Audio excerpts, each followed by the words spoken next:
Hello students, welcome back to commerce with Natasha. आज हम पढ़ेंगे objectives of management and I just wanted to tell you all कि हम लोग case studies भी डिस्कस करेंगे, वो भी अच्छे से डिटेल में डिस्कस करेंगे। बट अभी मेरा थोड़ा फोकस ना ये है कि मैं 2-4 चैप्टर्स की वीडियोस बना लूँ सो दैट आपके पास थोड़ा मटेरियल हो समझने के लिए, ठीक है। बट हम लोग केस स्टडीज़ भी डिस्कस करेंगे और and you can contact me at tashuskafe@gmail.com।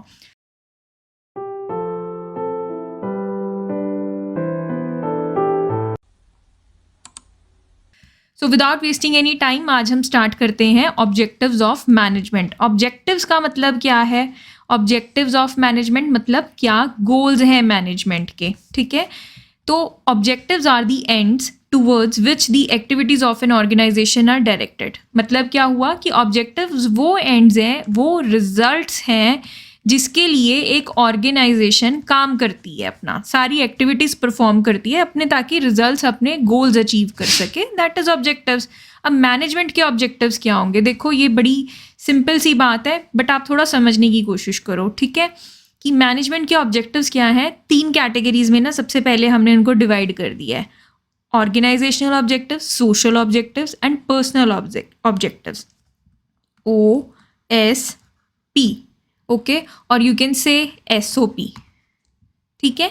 तो अब S stands for social objectives, O stands for organizational objectives and P stands for personal objectives. ये मैंने आपको एक एक्रोनिम दे दिया इसको याद रखने का, ऑब्जेक्टिव्स ऑफ मैनेजमेंट को याद रखने का।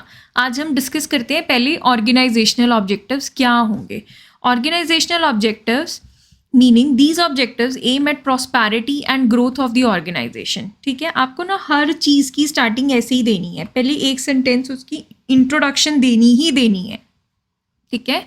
So these objectives aim at prosperity and growth of the organization. Generally, it is assumed that profit maximization is the main objective of every organization, but it is not true. देखो layman को ना यही लगता है कि हर organisation का जो primary objective है, जो सोल ऑब्जेक्टिव है, सबसे पहला ऑब्जेक्टिव है, वो क्या है? प्रॉफिट्स बढ़ाना, ज़्यादा से ज़्यादा प्रॉफिट्स करना। बट नहीं, दिस इज़ नॉट ट्रू। जो कंपनीज लॉन्ग टर्म में अच्छा परफॉर्म करती हैं ना, आप टाटा ले सकते हो, आप और ITC ले सकते हो, बहुत सारी ऐसी कंपनीज हैं, उनके और ऑब्जेक्टिव्स भी होते हैं, वो अपनी प्रॉस्पेरिटी और ग्रोथ पे भी उतना ही ध्यान देती हैं, ठीक है।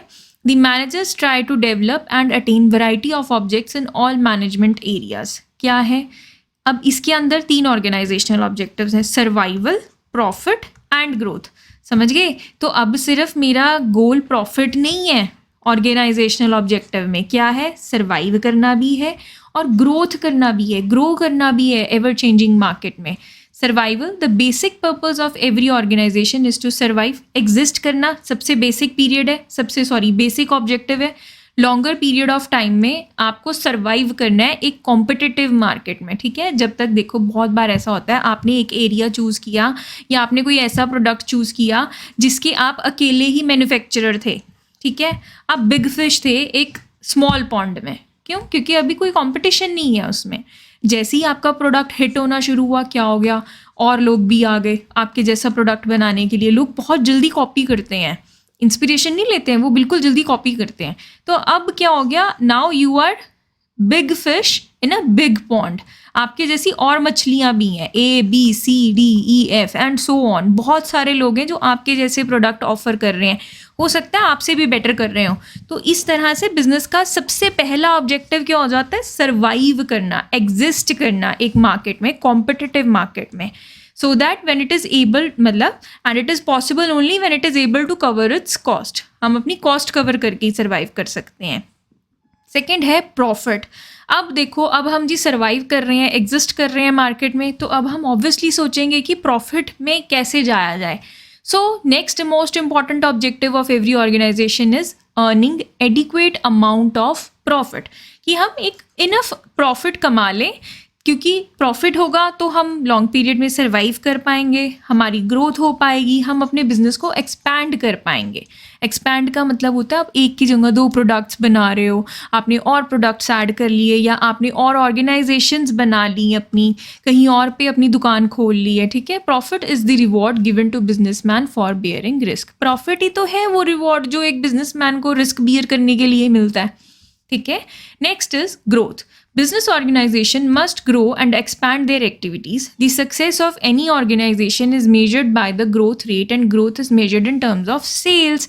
क्या कह रहे हैं, हर business organization को grow करना, expand करना ज़रूरी है, ठीक है। अब हर business के success को हम कैसे measure करते हैं, उसके growth rate से, ठीक है, और उसकी सेल से। अब उसकी सेल कितनी है, उसकी नंबर ऑफ ब्रांचेस कितनी है, वो कितने नंबर ऑफ प्रोडक्ट्स मैन्युफैक्चर कर रहा है या सेल कर रहा है, नंबर ऑफ एम्प्लॉयज़ कितने हैं, इसी से एक बिज़नेस की ग्रोथ का आपको पता चलता है। तो हमारे सबसे पहले मैंने बात की आपके साथ कि मैनेजमेंट के ऑब्जेक्टिव्स क्या होते हैं, एंड्स होते हैं जिसके लिए सारी एक्टिविटीज़ परफॉर्म की जाती हैं। फिर हमने बात की they are divided into 3 major categories, that is हमने एक्रोनिम दिया आपको SOP, SOAP. S stands for social objectives, O is for organizational objectives, P stands for personal objectives.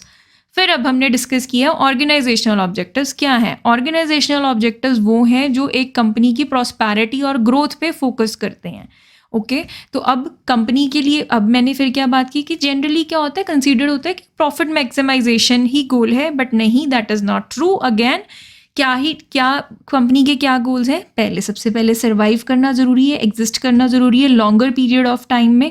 Second, आपको प्रॉफिट करना है, एडिक्वेट इनफ प्रॉफिट्स होने चाहिए ताकि आप सर्वाइव, ग्रो और एक्सपैंड कर पाओ। फिर हमने बात की ग्रोथ की। ग्रोथ में क्या हमने पढ़ा कि एक कंपनी की ग्रोथ और एक्सपेंशन बहुत इंपॉर्टेंट है, ज़रूरी है, और उसका सक्सेस कैसे हम मेजर करते हैं, उसकी ग्रोथ से। अब ग्रोथ रेट कैसे मेजर करते हैं, नंबर ऑफ प्रोडक्ट्स कितने बना रहे हैं या सेल कर रहे हैं, नंबर ऑफ एम्प्लॉयज़ क्या है, नंबर ऑफ ब्रांचेस कितनी है in terms of sales. Simple. Next हम बात करेंगे अब हमारे सोशल ऑब्जेक्टिव्स की। सोशल ऑब्जेक्टिव्स नाम से ही पता चल रहे हैं। देखो अब ऑर्गेनाइजेशन जो है ना, सारे रिसोर्सेज अपने एक सोसाइटी से ही ले रही है, तो अब सोसाइटी के लिए भी उसकी कोई कमिटमेंट बनती है, ठीक है। So business organizations are the part of society, they earn by using the resources of society, so they must do something for society also. क्या करेगी अब सोसाइटी के लिए, देखो अगेन वेरी सिंपल। सोसाइटी के लिए क्या कर सकती है, सबसे सिंपल बात जो आप सोच सकते हो, क्या सोचोगे कि हम भाई क्वालिटी प्रोडक्ट्स प्रोवाइड करते हैं एक रीजनेबल प्राइसेस पे। कंज्यूमर को यही चाहिए होता है ना कि मुझे क्वालिटी मिले मेरे पैसों के, वो ठीक है, कि मतलब मैं जितने पैसे दे रहा हूँ मुझे रीजनेबल प्राइसेस में मुझे अच्छे प्रोडक्ट्स मिल जाएं। तो बिजनेस ये सोशल ऑब्जेक्टिव रखेगी अपना। सेकंड क्या होगा, contribution towards desirable civic activities. मतलब जो सिविक एक्टिविटीज़ हैं उनको हम डिस्टर्ब ना करें, हम उनके लिए इवेंचुअली कंट्रीब्यूट करें, हमारा डोनेशंस करें, ठीक है, हम इकोनॉमिक वेल्थ जनरेट करें, अपनी कंट्री का जो इकोनॉमिक कंडीशंस हैं वो बेटर करें, उससे एम्प्लॉयमेंट अपॉर्चुनिटीज़ दें, ठीक है। कस्टमर्स को नहीं, नॉर्मल जनता को हम क्या करें, एम्प्लॉयमेंट, उनको काम दें, जॉब्स प्रोवाइड करें, फाइनेंशियल सपोर्ट दें, किसी भी तरह से आप कम्युनिटी बिल्ड कर सकते हो, आप फ्री स्कूल्स दे सकते हो या आप चैरिटी कर सकते हो अपने एम्प्लॉयज़ के बच्चों के लिए, ठीक है। तो ये चीज़ों से सोसाइटी की हेल्प होती है। फिर ऑर्गेनाइजिंग एजुकेशनल, वही बात आ गई ना, ये जो मैंने ऊपर बोली, educational, health benefits, vocational training programmes दे सकते हो। फिर बात करेंगे हम participating actively in social service projects of government and NGOs। हम NGOs में, रेड क्रॉस सोसाइटीज़ में, फिर और बहुत सारे ऐसे NGOs होते हैं, गवर्नमेंट भी चलाती है और बाकी NGOs भी होते हैं, हम उनमें पार्टिसिपेट करें। हम एनवायरनमेंट फ्रेंडली प्रोडक्ट्स बनाएं, एनवायरनमेंटली मेथड यूज़ करें प्रोडक्शन के, हम एम्प्लॉयमेंट अपॉर्चुनिटी दें, किनको, specially weaker sections of society को हम एम्प्लॉयमेंट अपॉर्चुनिटीज़ दें। अच्छा, अगर आपको ये नहीं पता है कि वोकेशनल ट्रेनिंग प्रोग्राम्स क्या होते हैं, तो वोकेशनल ट्रेनिंग प्रोग्राम्स वो होते हैं जिसमें हम सिर्फ थियोरी नॉलेज नहीं देते हैं स्टूडेंट्स को, हम क्या करते हैं, उनको उनकी ट्रेनिंग्स देते हैं, उनकी स्किल्स जो डेवलप करने की ट्राई करते हैं, that is vocational training programmes, ठीक है, अंडरस्टूड। नेक्स्ट हमारा है P फॉर पर्सनल ऑब्जेक्टिव्स, और you can say human objectives, और you can say individual objectives. अब इंडिविजुअल ऑब्जेक्टिव्स क्या है? Individual objectives are related to the employees of the organisation. ये आपको ना बहुत इंपॉर्टेंट है याद रखना कि ऑर्गेनाइजेशनल ऑब्जेक्टिव्स किससे रिलेटेड था? कंपनी की प्रॉस्पेरिटी से और ग्रोथ से रिलेटेड था। फिर हमने बात की है अपना सेकंड नंबर पे सोशल ऑब्जेक्टिव्स की। सोशल ऑब्जेक्टिव्स हमारी सोसाइटी से रिलेटेड थे क्योंकि हम सोसाइटी से ही सारे रिसोर्सेज ले रहे हैं। अब हम बात कर रहे हैं पर्सनल ऑब्जेक्टिव्स। पर्सनल ऑब्जेक्टिव्स हमारे रिलेटेड है एम्प्लॉयज़ ऑफ द ऑर्गेनाइजेशन से। Okay, as employees are most, ये मैंने पहले आपको फर्स्ट लेक्चर में भी बताया है that employees are the most important resources of every company. मैंने आपको एक बहुत सुंदर एग्जांपल दी थी। देखो, 2 फर्म्स या 2 से ज़्यादा फर्म्स की ना सारे रिसोर्सेज सेम हो सकते हैं, बट जो ह्यूमन रिसोर्स है ना, जो एम्प्लॉयज़ हैं, वो हमेशा डिफरेंट होंगे।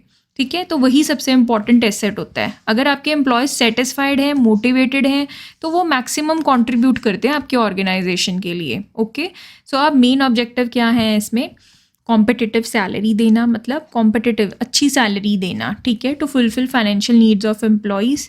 सेकेंड, उनको प्रमोशन देना टाइमली, उनकी ट्रेनिंग्स देना, उनके लिए कंडक्ट करना, उनकी पर्सनल ग्रोथ पे ध्यान देना, ट्रेनिंग से पर्सनल ग्रोथ होगी, ठीक है, and development of employees to fulfil esteem and other higher levels of employees. देखो, आपने बड़ी जगह देखा होगा जिम्स होती हैं एम्प्लॉयज़ के लिए और योगा सेशंस हो रहे होते हैं एम्प्लॉयज़ के लिए, ठीक है, तो उनकी पर्सनल ग्रोथ के लिए भी एक कंपनी जो है कंट्रीब्यूट करने के ट्राई करती है, अच्छी कंपनीज। ठीक है, next is peer recognition. Peer recognition is कि उनको पर्सनली रिकग्नाइज करना, उनको सेल्फ रिस्पेक्ट देना, respect for colleague to fulfil social need, उनकी रिस्पेक्ट देना। ठीक है, next is good and healthy working conditions देना, उनकी सेफ्टी का ध्यान देना, उनके लिए अच्छा एक हेल्दी वर्किंग कंडीशन बनाना अपनी कंपनी में। So these are our objectives. हमने पढ़े, क्या पढ़ा? ये चार्ट आप बिल्कुल बनाना है। आपको ऑब्जेक्टिव्स पे क्वेश्चन आता है पेपर में, तो आपने इस तरह से देखो, आपकी प्रेजेंटेशन इतनी ज़्यादा मैटर करती है जितना आपका आंसर की क्वांटिटी मैटर करती है। ठीक है, आपकी क्वालिटी ऑफ आंसर भी इक्वली मैटर करेगी आपके एग्ज़ाम में। आई रियली होप कि आप सब 100 आउट ऑफ 100 स्कोर करोगे। ठीक है, मैं आपकी पूरी हेल्प करूँगी। आपने बस अपने दिमाग में रखनी है ये चीज़ कि 100 out of 100, 100 out of 100। Okay, organisational पढ़े, सोशल ऑब्जेक्टिव्स पढ़े, पर्सनल ऑब्जेक्टिव्स पढ़े। ईजी था, बहुत ईजी था। तो अब हम नेक्स्ट लेक्चर में डिस्कस करेंगे हमारा importance of management. Thank you class.